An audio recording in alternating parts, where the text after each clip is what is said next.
Andri menyatakan bahwa tidak menguasai, tidak menguasai informasi yang dimohonkan. Jadi ternyata sampai saat ini itu tidak ada di Andri. Jadi dia harus memberitahu, Pak, dikuasai siapa? Nah, seperti persidangan kemarin kan dikejar sama hakim. Kalau Anda tidak menguasai, siapa yang menguasai? Ya pihak lain. Sampai 3 kali hakim itu mengatakan, iya pihak lain itu siapa? Tetap saling pandang memandang itu, nggak tahu itu termohon itu.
Lain itu legal standing-nya adalah hak dia sebagai peneliti, hak konstitusional, khususnya berhubungan dengan pasal 28F ya. Setiap warga negara berhak mendapatkan, apalagi dia adalah suatu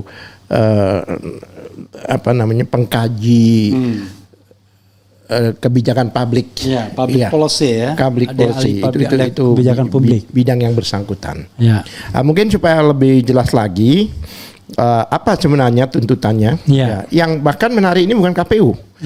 Jadi permohonan ini bukan untuk menggugat, tanda kutip menggugat ya, biar awam memahami, bukan KPU, tetapi adalah Arsip Nasional Republik Indonesia yang disebut ANRI.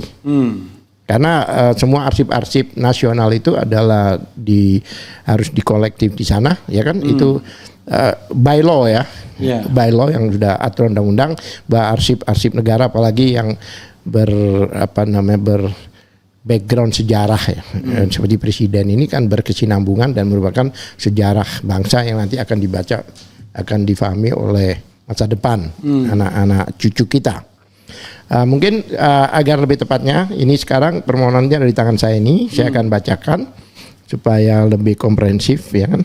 Jadi beliau mengajukan pada 4 Agustus permohonan itu, ya kan, melalui elektronik, karena permohonan itu bisa melalui elektronik, ya kan. Sekarang dengan kemajuan teknologi ini, bahwa alat bukti elektronik itu merupakan salah satu tambahan daripada mekanisme pembuktian elektronik, PPID ANRI. Jadi dia mohonkan ke PPID. Nah, setiap lembaga negara pasti ada PPID ya kan, apalagi negara yang lembaga negara yang dibiayai oleh APBN ya. Dokumen yang mana apa yang diminta, yang dimohonkan, kalau saya boleh bacakan, ada tiga hal, yaitu 1, salinan dokumen ijazah atas nama Joko Widodo yang digunakan sebagai persyaratan pencalonan Presiden Republik Indonesia periode 2014-2019. Jadi bukan periode ini saja, tapi periode yang lalu yang telah diarsipkan di ANRI. Karena memang jangka waktunya memang sudah harus diarsipkan. Kan dalam arsip itu ada dinamis, statis, ya kan? Kalau dinamis ini termasuk yang statis, karena sudah nggak dipakai lagi. Kalau dinamis itu yang masih digunakan sewaktu-waktu. Ini enmalek ya. Masyarakat biar tahu, namanya ada dinamis, ada statis. Nah, kalau yang sudah, karena pemilu sudah selesai, apalagi 2014 kan, oleh sebab itu menggunakan statis, sudah tidak digunakan lagi dan harus disimpan, ya kan, di ANRI. Bagian-bagian negara yang diberi kewenangan oleh undang-undang untuk menyimpan arsip-arsip nasional. Kemudian yang B, selain salinan dokumen ijazah atas nama Joko Widodo tahun 2014-2019, itu juga salinan dokumen ijazah atas nama Joko Widodo yang didaftarkan sebagai persyaratan pencalonan Presiden Republik Indonesia tahun 2019-2024. Dan itu pun juga sudah merupakan dokumen statis. Statis itu ya juga memang sudah harus disimpan. Karena sudah tidak digunakan lagi kan? Ya kan? Pada waktu dia masih menjabat pun kalau itu memang sudah tidak digunakan lagi, sudah selesai, itu memang sudah harus disimpan di ANRI. Ya, Arsip Nasional. Kemudian yang C yang dia mintakan, setiap catatan autentikasi atau dokumen pendukung terkait ijazah tersebut yang tersimpan sebagai arsip statis negara. Itu diatur oleh undang-undang. Ya. Lah, dari permohonan itu tanggal sebelumnya 4 Agustus diajukan 4 Agustus 2025, ANRI minta perpanjangan waktu 7 hari. Ya. Itu memang diatur oleh undang-undang KIP ya. Ya itu pun juga dengan sabar oleh klien kami ditunggu ya kan. Dan akhirnya dijawab pada tanggal 14 Agustus 2025 ya kan. ANRI memberikan 2 surat bahkan jawab, tapi yang menarik itu 2 surat itu berbeda isinya gitu loh, berbeda, tidak konsisten. Yang pertama P2A istilahnya, PPID ANRI menyatakan bahwa untuk menguasai informasi yang dimohonkan, ya kan? ANRI menyatakan bahwa tidak menguasai informasi yang dimohonkan. Jadi ternyata sampai saat ini itu tidak ada di ANRI. Yang kedua, PPID ANRI memberi tanda centang. Itu ada kan di formulir itu. Ada tanda centang pada kolom bahwa informasi yang diminta tidak ada di satuan kerja kewenangan PPID. Tanpa uraian dasar. Dasarnya di pasal berapa atau aturan apa. Lah ini kan sudah bertentangan ya. Sangat kontradiksi dan tidak konsisten dan tidak memenuhi kewajiban administratif sebagaimana diatur pasal 22 ayat 7 yaitu Undang-Undang Nomor 14 Tahun 2000 tentang KIP kemudian ya kan tentang keterbukaan informasi publik. Kalau boleh saya bacakan pasal 14 itu, apabila badan publik, ini isi dari pasal 422 ayat 7 itu, apabila badan publik tidak menguasai informasi yang diminta badan publik, wajib memberitahukan secara tertulis kepada pemohon informasi publik dan mengarahkan, nah ini penting, dan mengarahkan kepada badan publik yang menguasai informasi tersebut. Jadi dia harus memberitahu siapa, dikuasai siapa. Nah, seperti persidangan kemarin kan dikejar sama hakim. Kalau Anda tidak menguasai, siapa yang menguasai? Ya pihak lain. Sampai 3 kali hakim itu mengatakan. Iya, pihak lain itu siapa? Tetap saling pandang memandang itu, nggak tahu itu termohon itu.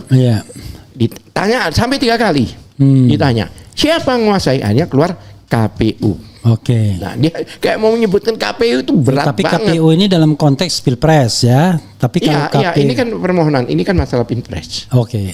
Pilpres ya. Jadi yang menarik itu sampai 3 kali pihak lain. Jadi ini khusus pilpres saja yang diminta ya? Iya, tapi 2 periode. 2014, 2019.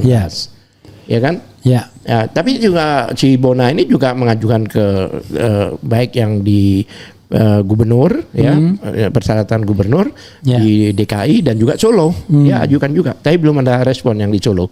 Kalau yang di DKI sudah ya kemarin sudah mendapatkan informasi yang tertutup, jawaban. Kalau kami malah belum. Dia sudah mendapatkan tidak hanya jawaban tapi juga informasinya. Dapat ijazahnya, artinya fotokopi yang ijazah yang tanpa ada tanda tangan itu. Sedangkan kami yang dari RRT itu malah belum sampai sekarang. Kan itu kan kita kan menolak jawabannya, mereka kan tidak mau memberi. Hanya kita berikan gambaran bahwa bagaimana sih yang KPU pusat apa kewenangannya berbeda gitu loh. Nah, kita ANRI dulu. Iya, ANRI aja ini lebih penting ya. Jadi begitu. Jadi mereka kayak agak keberatan lembaga mana gitu loh. bahkan pandang-pandangan gitu, ini dibuka nggak, soalnya begitu. Tapi kemarin itu sebenarnya masih pembukaan, yang mana kalau pembukaan itu tidak Bona Tua ini dianggap tidak punya legal standing, ya selesai, ditolak waktu itu. Tapi karena dia punya legal standing, dia peneliti masalah ijazah, ya kan, bahkan peneliti senior, kemudian hak konstitusi dan sebagainya. Oleh sebab itu diterima dan dilanjutkan dengan sidang mediasi. Saya bilang, oh ini sudah. Saya sampai tanya sama hakim, ini kan sudah jelas dia mengakui bahwa mereka tidak menguasai, mediasi apa lagi kan, saya bilang gitu. Dia bilang hanya untuk requirement, hanya untuk melengkapi prosedur SOP bahwa seperti perdata ya, apapun juga harus dimulai dengan mediasi.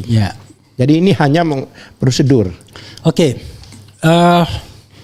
Kan pertanyaannya adalah, kalau memang Andri tidak menguasai dokumen fisiknya itu pertanyaan begini, apa perlunya meminta dokumen ijazah itu kalau sesungguhnya sebenarnya KPU pusat sudah memberikannya, walaupun ada beberapa informasi yang ditutup dan persis sama penutupannya sebagaimana dilakukan oleh KPU DKI kan, gitu? Iya. Itu satu ya pertanyaannya. Apa pentingnya untuk memintanya lagi? Yang kedua, bagaimana kalau misalnya Andri memang tidak menguasai dokumen tersebut? Apa yang mau dilakukan oleh Bona Tua melalui pengacaranya? Silakan. Jadi begini, satu, memang benar kita diberi ijazah, tapi ijazah itu kan ditutup.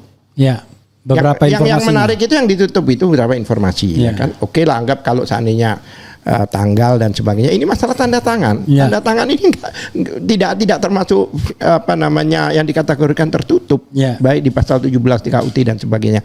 Tanda tangan ini adalah baik dari rektor, dekan, dan yang melegalisir tanda tangan itu. Nah ini kami juga heran. Nah kenapa tujuan kami ke Andri? Karena kami ingin data primer, karena ini berhubungan dengan penelitian. Kalau penelitian nggak kan bisa tidak bisa dipertanggungjawabkan. Data primer itu maksudnya data seperti itu, SS lah. Apa seperti adanya itu. Kalau emang itu data primer yang digunakan untuk penelitian itu, ya harus lengkap sesuai dengan yang diberikan pada saat itu. Oke.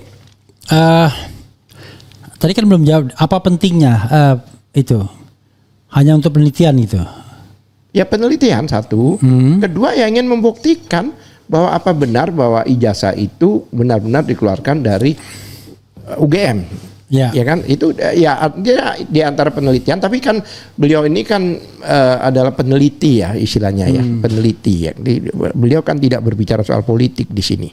Dia benar-benar murni politik. Nah, tapi kalau itu bisa digunakan yang lain dan untuk kepentingan yang lain juga, seperti RRT dan sebagainya, yang mana sampai sekarang juga ingin mendapatkan data primer, data yang seperti apa adanya. Oke, begini bro ya, terlepas dari soal formalitas ya, tetapi kan kita sebenarnya sudah tahu bahwa dokumen yang dikeluarkan baik oleh KPU maupun KPUD itu adalah dokumen yang sama, yang selama ini beredar, baik itu disiarkan atau diupload Dian Sandi, salah satu kader PSI, kemudian bahannya untuk press conference-nya Johandani Raharjo Puro pada waktu itu di press conference kan, dan juga pada reuni Fakultas Kehutanan.